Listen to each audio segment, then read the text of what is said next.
You have full autonomy. You pick your targets. You decide how to take them out. Just get it done. Hey guys, Fikod here. Welcome to today's Ghost Recon Wildlands beta video, where we'll be just going over my initial thoughts and impressions of the beta so far.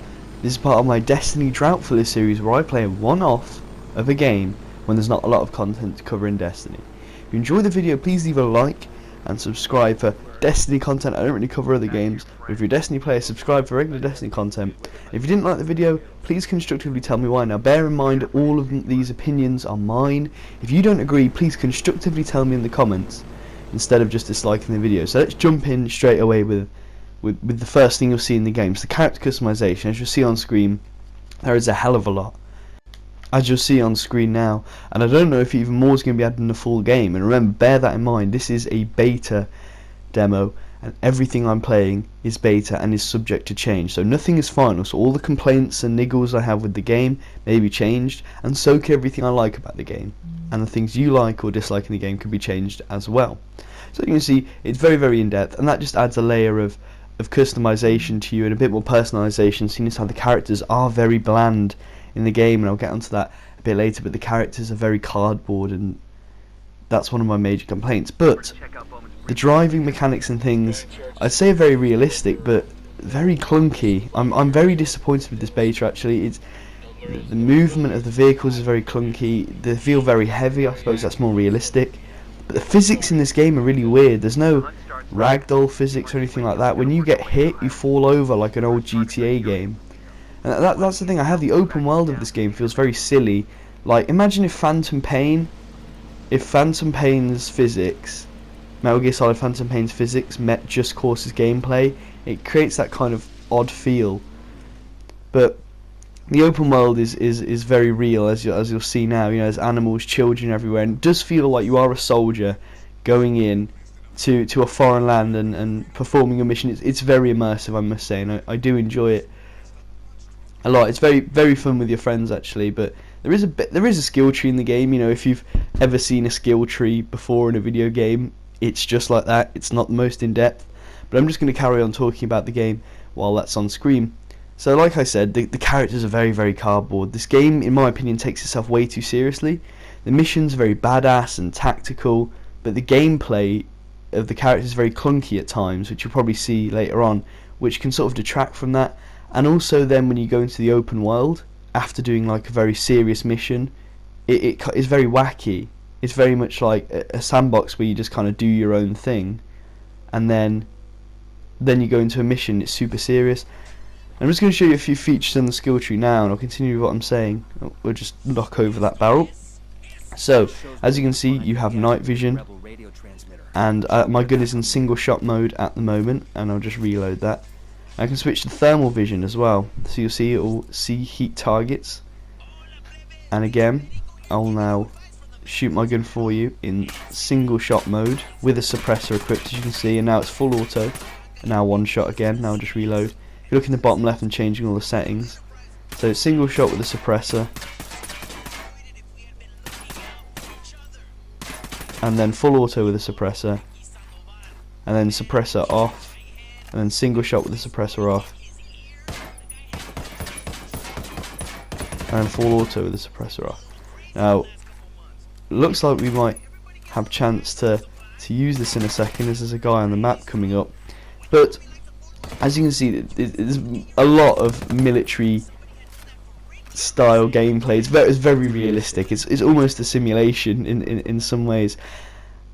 But like I said, you know, this game is very serious. It takes itself too seriously, and I know my character wearing cowboy hat, but playing with your friends is a laugh. Playing with your friend, me and my mate were pissing ourselves last night playing, and it is very fun. But like I said, at times the game just falls flat because of the weird gameplay. Now the shooting, the gun mechanics are fantastic. They're very good, and the level design, the map is incredible as well. The map is huge. The beta map alone, which is one of the smaller areas, is probably bigger than GTA already, but here's some tactical gameplay to show you how that pays off.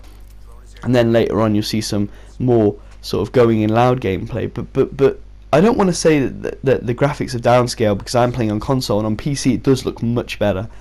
but it's not like Ubisoft's usual titles, and Ubisoft really are acing it at the moment. You know, with the For Honor beta, I made a video on that, and also now this Wildlands beta. It's the better way to go around it. Now, in my opinion, this game needs more time. It's coming out in March. In my opinion, it needs a delay by a year, because it's not going to. If it was to be delayed, they wouldn't bring it out at the end of this year. It'd just get washed out with every other title. But at the moment, I was waiting to play the For Honor beta and this beta to decide which game I was going to pick up. I wasn't willing to invest in both. So, but at the moment, this game is not the one I will be investing in. I'm thinking of going to go and get For Honor a little bit late, because it just wasn't, in my opinion anyway, what I was expecting. I was expecting more of a... like I said, it's just very clunky. You know, the game kind of needs ragdoll physics. It needs to be a little bit more wacky. It needs to not... It feels like it's very uptight. The game just needs to let go and embrace itself as an open world game. You know, the car physics are weird, like I said. You know, the AI of the AI of the enemies is very intelligent, but the AI of the civilians and the effects and things, the environmental effects, are a little bit strange. And like you see here, I just did that to piss off a mate, and that was hilarious. But you'll see now another quick attacker doing the enemies, and when things like this pay off, it's badass. And I like the ability to either go stealthy or run and gun or just mad. Although all the missions are very straightforward. They're very much like, it's a gripe I had with Destiny when it came out. It's go in, do this, you know, go get a hostage, or go steal something from the boss to piss him off, or go just blow up a camp, or go attack a camp just to, you know, because they're the enemy. You know, the storyline is very... It's very good, it's very loose, but there's so much dialogue in this game, I have to say, well done. Like, watching this gameplay back made me realise just how much dialogue there is. And the world is so huge and there are so many missions. Now bear in mind that as well. You know, I've played the majority of the missions just in the beta. There are so many more missions left in the game, and you can run around and just find side quests. Like you'll see now, there's a little exclamation mark on screen. I run in, screenshot that. That's telling me like where things are. There's a lot of clues around. You can find just generals of the cartel around the map, around the world, and they'll tell you information for side quests and things. So the questing is very good in this game. I have to give it that. But like I said, just imagine sort of the Just Cause open world met the Phantom Pain mechanics. It just, I don't know, the game isn't feeling like itself. It's not living up to what it could be. The game is clearly very, very good. The game is clearly good. And it's just upsetting because I haven't really followed this game really in depth very much.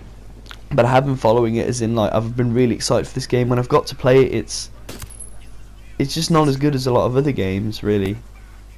I mean, graphically it's incredible, scope is incredible, but the beta especially has just been, you know, ripped to shreds with these, like, contact changes and, like, matchmaking changes, and it's just been riddled completely with things like connection problems and things. Now, obviously it's the beta, so they'll be improved, but the whole playing online system, a lot of this gameplay will be me playing solo, just to give you a scope of that, and some of it will be me playing multiplayer. The multiplayer, when you're not playing with your friends, is not great. There's too many of merging hosts and things. The game probably needs dedicated servers. I don't know how that would work, the game like this. Maybe give something like Borderlands, where you like click on a lobby list and watch people and like see what they're playing, what level they are. But it's very well implemented. The drop in and drop out system, I have to say. Yeah, shot that guy in the ass. Sorry, I just wanted you to watch that gameplay. So like I said, graphically this game is incredible. I'm going to go into maybe the characters a bit more now. The characters are very bland and a bit serious. Now there are a few jokes, but they fall flat on their face with the sort of...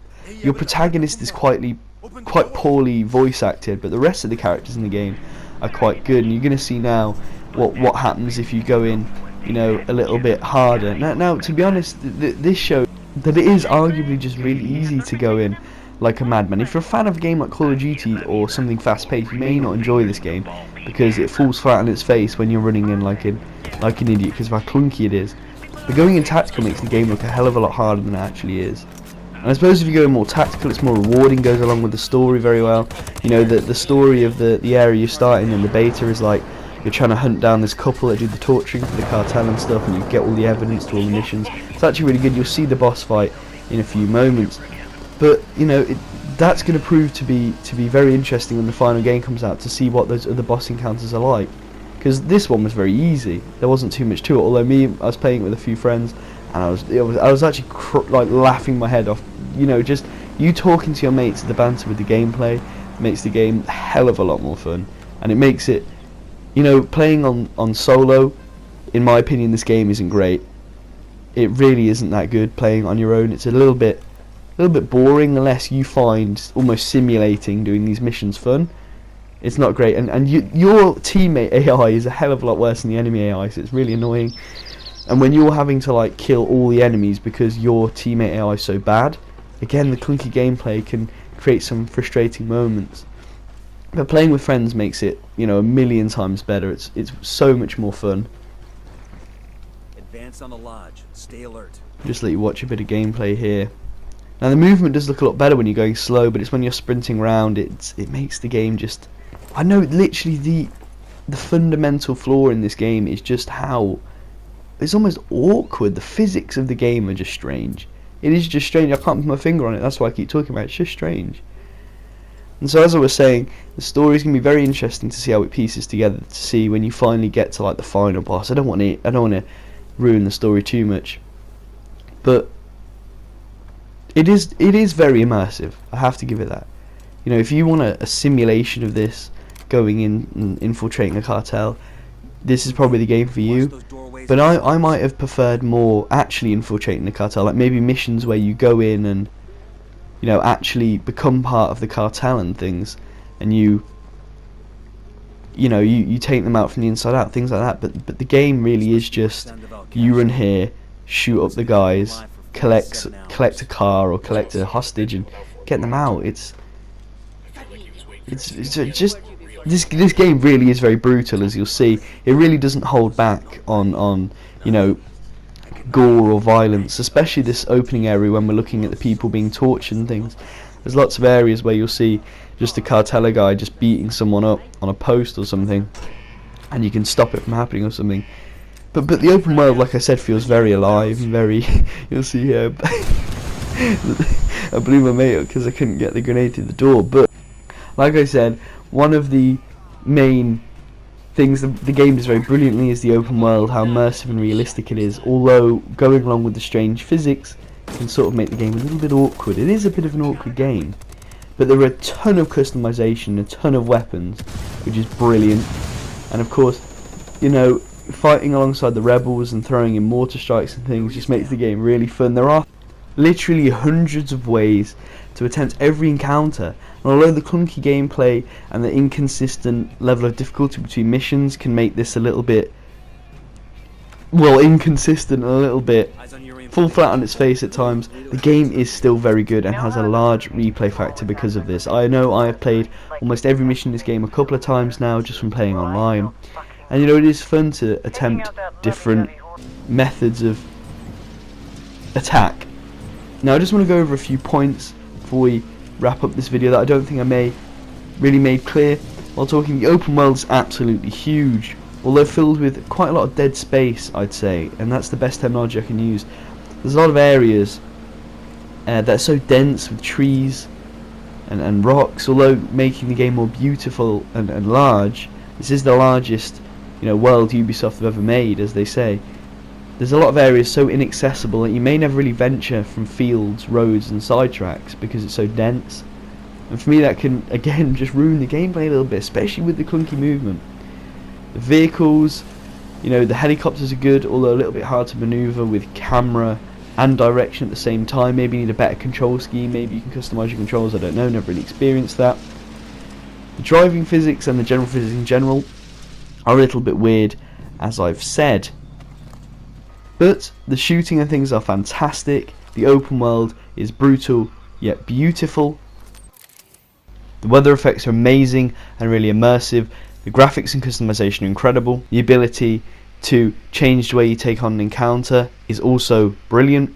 The game actually has a cover system which is really fluid, surprisingly the rest of the game isn't, which I forgot to mention. But the game really does just need to brace itself. The game just needs to say, you know what, we need to embrace the fact we're an open world game and you have all these tools at your disposal, just like Just Cause do.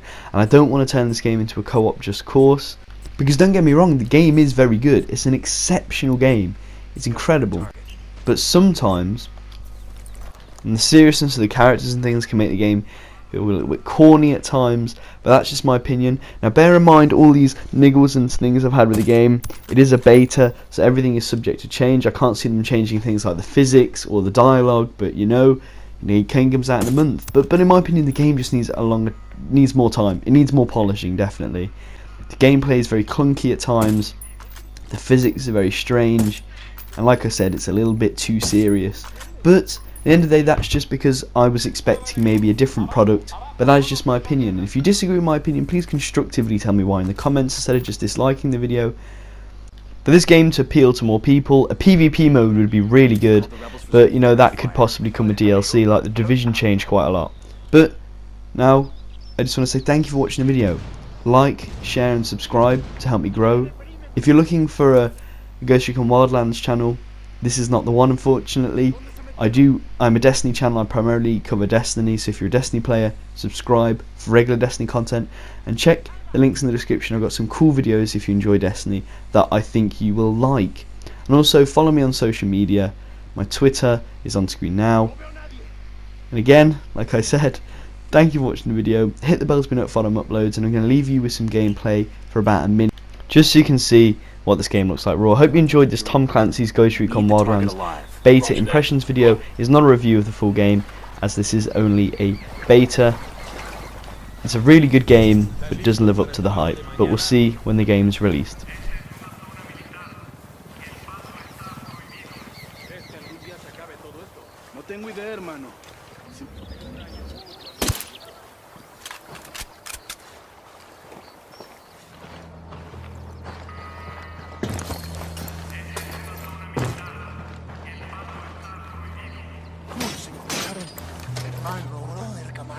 Eternamente agradecido.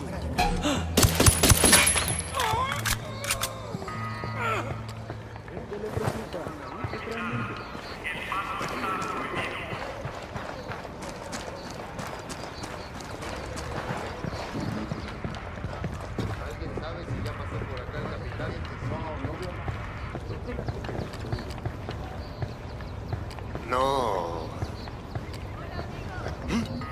Oiga, what the hell is this? How's it? Mierda. You may as well Stick. keep